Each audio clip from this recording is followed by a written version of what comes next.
Meditation is something more people are including in their daily routines. And we're actually learning now that the benefits go far beyond just keeping us calm. Which we need that too. Yeah. You meditate every day. I do. There is a new study revealing that there are positive physical changes caused by the practice. Here to talk more about it, we welcome our 9 News medical expert, Dr. Payal Kohli. Thank you for joining us this morning. Good morning, guys. Did you meditate this morning? Not I did yet. not. So I do it right after this shift because we get up at 2:30. Yeah. If I meditate, I'm going to fall back asleep. That's We'll true. fall together. Yeah. But I'll do it after this, I promise. Yes, yes. So this was such an interesting study. It found that meditation actually changes our brain. Yeah, it's really fascinating. So, we know that there's psychological benefits, there's cognitive benefits. We feel better when we meditate. We sleep better, we're in better moods. But this actually shows that it can change your brain within a matter of weeks. Wow. So they took about 16 volunteers and they did MRIs on their brains before, MRIs on their brains after, and they looked to see whether or not their brain size changed and compared them with controls who didn't meditate. Wow. And interestingly, the gray matter, which is the computing part of our brain,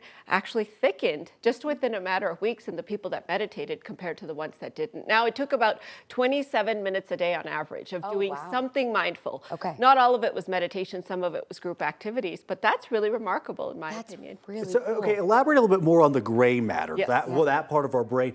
Why should that matter to us? Yeah, well, that's the part of the brain that actually does all the work. So the white matter is the connections between the brains, and the gray matter is like the computing power of the brain. So if you look at the parts of the brain that changed, that was really interesting too. The hippocampus, that's involved in memory and emotional regulation. The connections between different part of the brains got a little bit stronger. The part of the brain that shrank was the amygdala. This is the part of the brain associated with fear and anxiety responses. And what was really interesting was that the plasticity, the ability of the brain to adapt itself, also changed. And again, I want to emphasize, all within a matter of weeks. Wow. Because sometimes it takes years for us to see changes happen in brain, but just doing this kind of a simple activity every day can make such an impact. That's enough to make me jump on board 100%. for sure. And I think it should get a lot more people on board too. I was talking to my therapist about this, and I said to her, I feel like my focus is better. I feel like, so I have diagnosed ADHD, and I feel like even symptoms of that have improved. And she said it was in large part because of meditation. Wow. Well, so the prefrontal cortex, which is involved in higher level functions, our cognitive, our thinking, our planning, our focus, that also got a little bit bigger. So she's absolutely right that you're actually changing your brain in a positive way that allows you to not just, think better, be smarter, have better memories, but also regulate your emotions a lot better. Really cool. If we're not sure where to start, we've never meditated. Where is a easy, safe space to start, Dr. Kohli? So I would say same time every day is usually the best thing. First thing in the morning or last thing at night. What I like to do sometimes if you're really busy and you don't have time to carve out for meditation is work it into your regular day.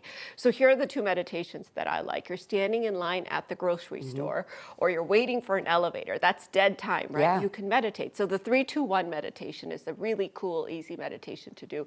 3 things you can see. 2 things you can hear, and 1 thing you can feel. Wow. And so you can feel your toes inside your shoes, you can feel your phone holding in your hand or whatever. So that's a really easy one. It kind of takes you out of your brain and puts you into your senses for a minute. And the second one that I like is called box breathing. So 4, 4, 4. So inhale for 4, hold for 4, and then exhale for 4. These are, again, really easy to do on the go. You're waiting at a traffic light, you could do box breathing or what have you. So that's a great thing to do. And as a cardiologist, I'm actually also seeing meditation affecting blood pressure, which I've actually prescribed to meditation. Amazing. Yeah. That's great goodness. news. Dr. Kohli, fascinating. I hope So more people want to get on board with this. Let us know if you're going to try this at home. We have a little competition going with the 3 p.m. Mornings are kicking their butts. I'll just say that much. You can find all of Dr. Kohli's appearances at 9news.com/Dr. Kohli. We'll be right back.